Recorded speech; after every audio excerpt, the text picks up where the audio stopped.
Welcome to Layer the Alchemist, where we discuss all things heavy metal and hard rock. On today's episode, my history with collecting music. So, this got me thinking when I saw a video from Dan over at Cassette Mayhem, and I'll leave a link to his channel down below. And his video was about what are you going to do with your collection when you're not around anymore. And I think I'm going to make a separate video discussing my thoughts on collecting and some of my rules of collecting. But for this video, I thought I would start with my history with collecting. So if you've seen some of my other videos, you've heard me talk about how 1980 was really the year that got me started as a hard rock, heavy metal, diehard fan. I had been hearing Kiss and Ted Nugent from an uncle who was just a little, like 10 years older than me when I was young, like 7, 8 years old. But it really wasn't until 1980 when I heard You Shook Me All Night Long that I started buying stuff on my own, asking for my own records and everything. So when I first started, I was buying records right at the beginning or asking to be given records. You know, I didn't have that much money at that time. And my parents had a record player and the stereo had an 8-track player in it. And their record player was one of these older record players that had like a metal bar up the middle of it where you could stack a whole bunch of records on it. You put this plastic arm over it and the records would drop down one at a time. So you could listen to one side of all these different, side A or whatever, of all these different records. Really a terrible idea for the quick, taking care of your records. But at the time I thought it was so cool because I could stack like 5 records on this thing and they would drop down one at a time and just play them over and over. And but pretty quickly I got my own stereo that had a record player on it and it had a cassette player in it.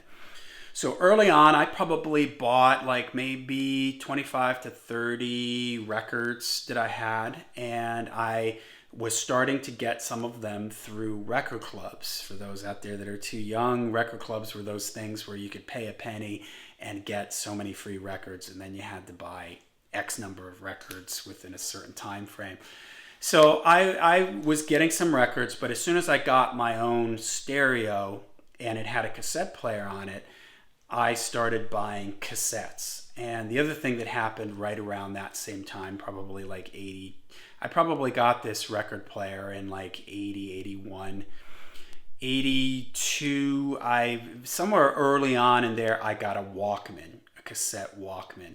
And this freed me up then that my records, I could only listen to them in my room. Well, now I could if I bought cassettes, I could listen to them in my room and I could take them outside with me, which was a really big, revolutionary, big deal to me at the time. So I kind of stopped buying records. I would occasionally buy a record if I couldn't find it on cassette. But at the time, as a 12, 13-year-old who didn't have a lot of money or barely any money, I really had to stretch my dollar. So it didn't make any sense to me to buy a vinyl record and to buy a blank cassette to tape the vinyl record. So then I could take that in my Walkman. That was just that extra $3 or $4 for the blank cassette was too much, and I had to stretch my dollar, and that $3 or $4 could go to buying yet another cassette. So in my mind, sound quality wasn't a thing that I considered back then. It was really just about how can I get this music. I was so into and excited about AC/DC and Black Sabbath and Judas Priest and Ozzy and all these bands that I was discovering at this time, like 80, 81, and I just wanted to get their music as quickly as I could. And none of my friends, I didn't have an older brother or sister. I didn't know anybody that was into hard rock like I was. And my friends were sort of into it, but none of them were into Black Sabbath or Judas Priest or Iron Maiden and all that stuff. I did have an uncle another uncle. I had the uncle that was only 10 years older than me that turned me on to Kiss and Ted Nugent. And he collected records. He didn't do cassettes. But I had another uncle on my dad's side of the family that gave me a box of 8-tracks right around this time. And remember, my parents had an 8-track player in their stereo. So he gave me, man, it was probably like 40 8-tracks in this box. And it had stuff like Led Zeppelin 2, Led Zeppelin 4. Remember Jethro Tull, Aqualung, and Thick as a Brick was in there. I think Elton John, Goodbye Yellow Brick Road. James Gang, Rides Again. So there was a lot of cool like hard rock, although there really wasn't, I don't think, any metal inside it. He might have had Paranoid. I think he had the Paranoid 8-track. So I had those, but I knew that, and at that time in like 80, 81, you could still buy 8-tracks. I can clearly remember though, like when I was going in around 80, 81, 82 and starting to buy records and then transitioning over to cassettes, I remember seeing just bins, just like a big things filled with 8-tracks, like just random thrown in 8-tracks, like they were just giving them away, trying to get rid of them. It reminds me a little bit now of like if you go into Walmart, they have those big huge bins just filled with CDs just dumped in there, and you can just rifle through it and see if there's something that you want in it, because they're trying to get rid of the CDs. And that's the way it was right when I first started getting into buying stuff, the way it was with 8-tracks. So I pretty quickly transitioned from vinyl to cassette. And then when I started driving, that was, of course, like, okay, I had a cassette player in my car. You know, I had to have cassettes, you know, because I wanted to be able to, not only could I listen to it in my car, I had my cassette Walkman, and I could listen to stuff in the house, cassette player in the house. I had all my bases covered, you know. And I remember when I bought my first stereo, had that record player and a single cassette deck in it. I could tape records from that, so I was taping the few records that I had so that I could take them in my Walkman. And then I got a cassette deck that had 2 cassette players on it. So now I could, because I could record things. If I had a friend that had something, I could record something for them or make a recording for them. So I pretty much went with cassettes through the 80s, and it was, I'm going to say, I was in college, so 89, 90 when I got my first CD player. And I talked about this in another video. It was a friend of mine that sold it to me. It was a, quote, portable CD player. And I say quote because it was like probably about that thick. It was probably like the size of a laptop computer. You know, it was crazy. But you could plug headphones into it. And the first CD that I bought was AC/DC's Flick of the Switch. And I remember being floored by how quiet it was between the songs. There was no noise between the songs. There was no tape hiss. There was no cracks or cracks and pops like you heard on a record. So I was just floored by this. So at that time, though, I did not get a CD player in my car till I'm going to guess 93, about that, 92, 93. I got a CD player in my car. So there was a period there where I wasn't really buying that 89 to like 92. I was sort of buying some CDs, but I was still mostly buying cassettes. And at that time, if you're not old enough, you won't remember this, but when CDs first came out, they were expensive. They were like $18, $16, $18, if memory serves me. I remember buying them in the long boxes. Who remembers that when CDs first came out? They had them in these long cardboard boxes where you had to open up the box to get to the CD.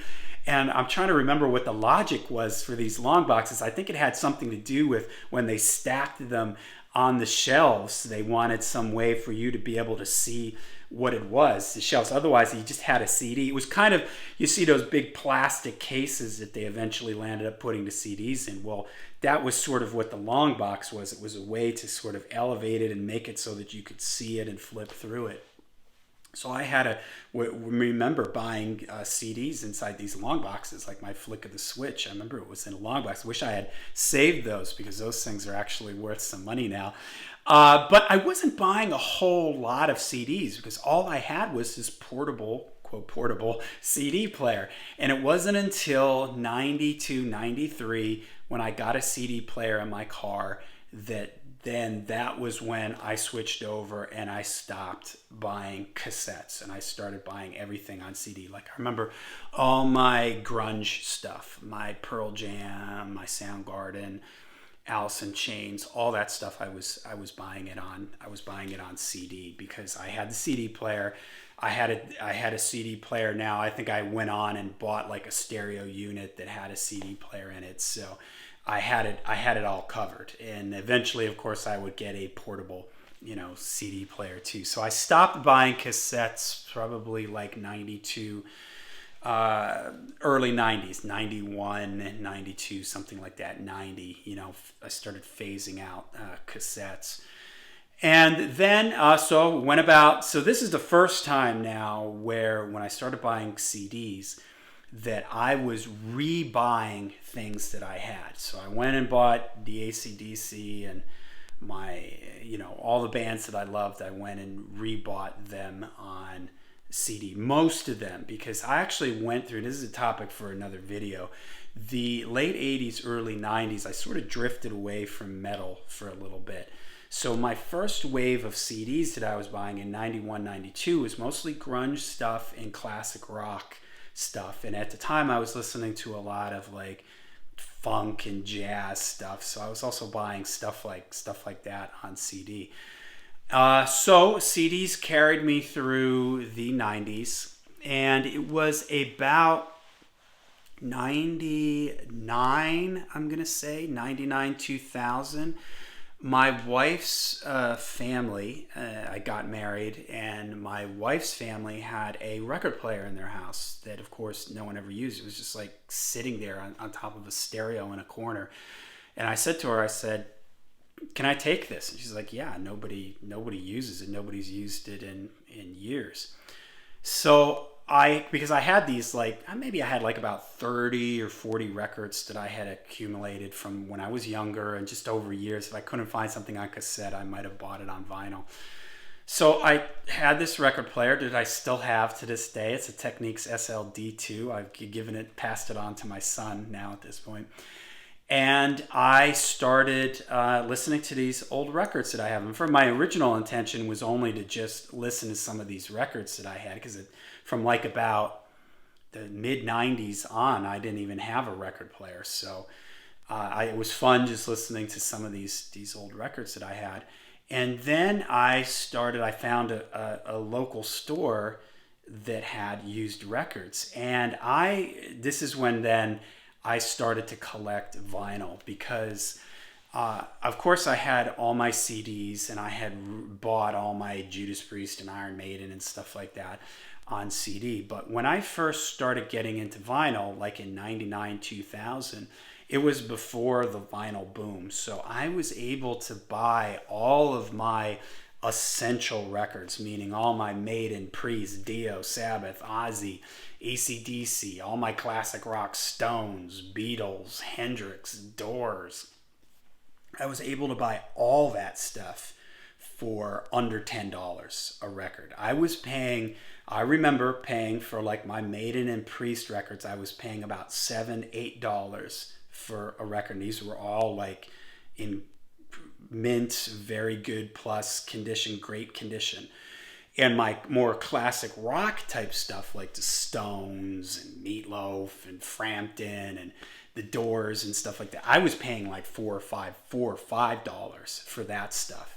So I would walk into the record store, shout out to Double Decker Records in Allentown, Pennsylvania. Double Decker is still there. It's an awesome store. If you're in Allentown, that's where I used to live. Check out Double Decker. That's where I was going in and just buying. I'd walk in with $20, $30 in my pocket and walk out with 10 records, And then this was the early days of eBay too. I don't remember exactly when eBay came around, but I think it was somewhere around that late 90s, early 2000s. And I remember being able to get things, I remember getting the first 4 Yngwie records for $40, postage included, mint condition. So I was also buying up stuff off of eBay because back then postage wasn't outrageous and the prices were just really, reasonable. And I distinctly remember the first time I bought a $10 record thinking like, man, $10 for a used record? This is crazy. This is nuts. Because normally I could get 2 records for $10.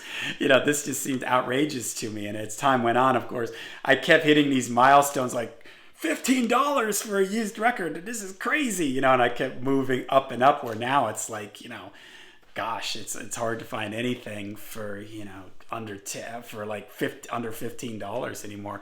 And back then, when I first started collecting vinyl, I don't remember there being a lot of new vinyl.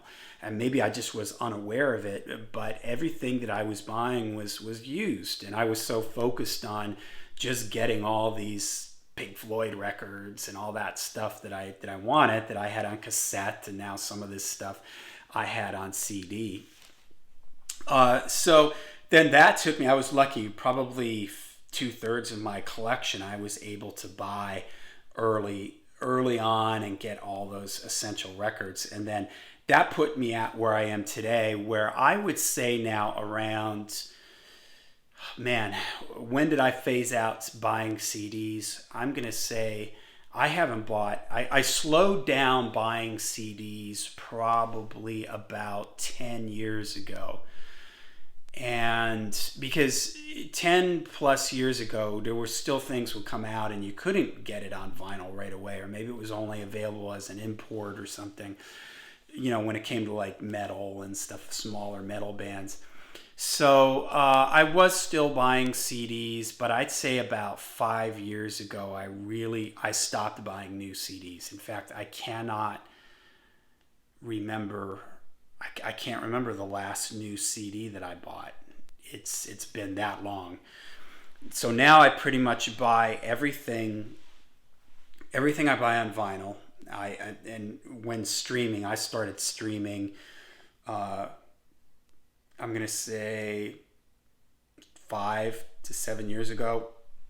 And that coincides right with when, I stopped buying CDs, because then it was like, okay, I'm going to get what I can get on vinyl. And when it came to new stuff, I either bought it on vinyl if I liked it, or I just streamed it if it was something I was indifferent towards and kind of liked it. But I just streamed it, and I stopped buying CDs. I went through a phase where I was buying a lot of used CDs, like first pressing used CDs, because I wanted to have them for in my car, or sometimes if I'm I don't know, not in the room where my record player is, and I didn't want to listen to it on streaming.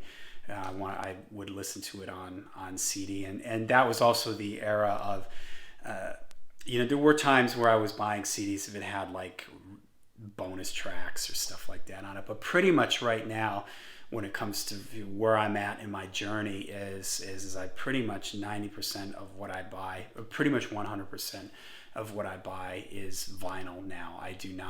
I dabbled. I went back about a year ago before the pandemic. I found a used cassette deck at Goodwill, and I thought, man, I wonder if this is gonna maybe if I buy. There's a record store near me that he has a whole bunch of used cassettes, and I thought, man, maybe this will stir up some warm nostalgic feelings, because I was pretty much strictly cassettes from like about 82 till 92. So for a good 10 years there, all I bought was cassettes. So I thought maybe this is gonna stir up some old memories, and I bought like some Led Zeppelin cassettes, and this is like maybe 5 or 6 cassettes that he had, and it didn't stir up good memories. I just remember the tape hiss, the low frequencies, and I was just like, man, this just doesn't sound good. I wasn't into it. No offense to anybody out there who collects cassettes. I'm sure there's a certain charm to them, but I was just like, you know what? I've spent enough money on vinyl. I'm not going down this rabbit hole of rebuying a whole bunch of things on cassettes, stuff that I used to have way back in the day. You may say, well, what happened to all those cassettes that you used to have? Well, honestly, I remember when I moved to Florida, I packed a whole bunch of them in a box. And when I got here to Florida, the car I had at the time had a CD player and a cassette player in it. I probably bought that car right at the tail end where something like that would be stock in a car. I didn't have to like have it installed or anything. It just came with that. And I put this box of cassettes that I had, probably hundreds of cassettes, and I would put them in a box and just had them in my car here next to me, and I just grab them and pop them in this cassette player. And man, I swear, like every other one got chewed up, or the little felt thing fell out, or they just sounded terrible. And so eventually I just, you know what, I just threw them out. I didn't have the cases for them, and they were all messed up, and from the move and everything, a lot of them had gotten damaged, and I was just like, you know what, done with them. I threw all the cassettes out. And so there's my journey. Right now I'm pretty much at just vinyl. I'm going to make another video on my thoughts on more specifically with collecting, and what I do with my collecting, and my ups and downs with it, and where I'm at with it right now, because I've sort of reached a point with my vinyl where I have all those essential records, and I'm not really like a collector that I have friends, like I have a friend that's really into collecting Black Sabbath, and he'll buy every pressing of a record. He'll buy, he has like 20 versions of Paranoid. He's got 30 versions of Volume 4 and all these different things. And I'm not like that. I want to have one that I like, that sounds good, and I just sort of stick with that. Even if there's supposedly a slightly better sounding version of it out there, I just sort of I find one that I like, and then I just stick with it, even if it has, maybe even if it is flawed in some ways. I like to just have one version that I listen to, that I enjoy.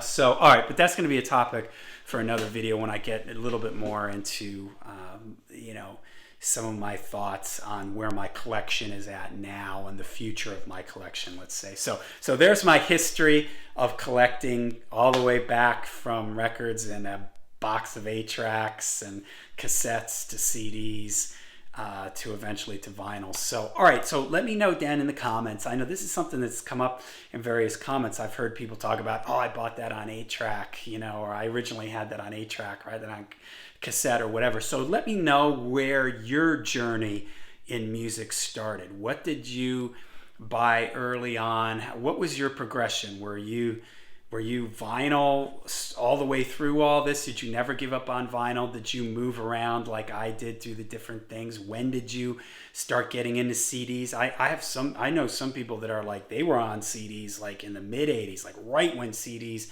was just a really brand new technology. So let me know down in the comments your history with collecting. When did you start getting into different formats? What's your favorite formats? Where are you at right now? What do you collect now? What is your format of choice now? So let me know in the comments down below. Make sure you hit like and subscribe, and until we see you again, rock hard, ride free.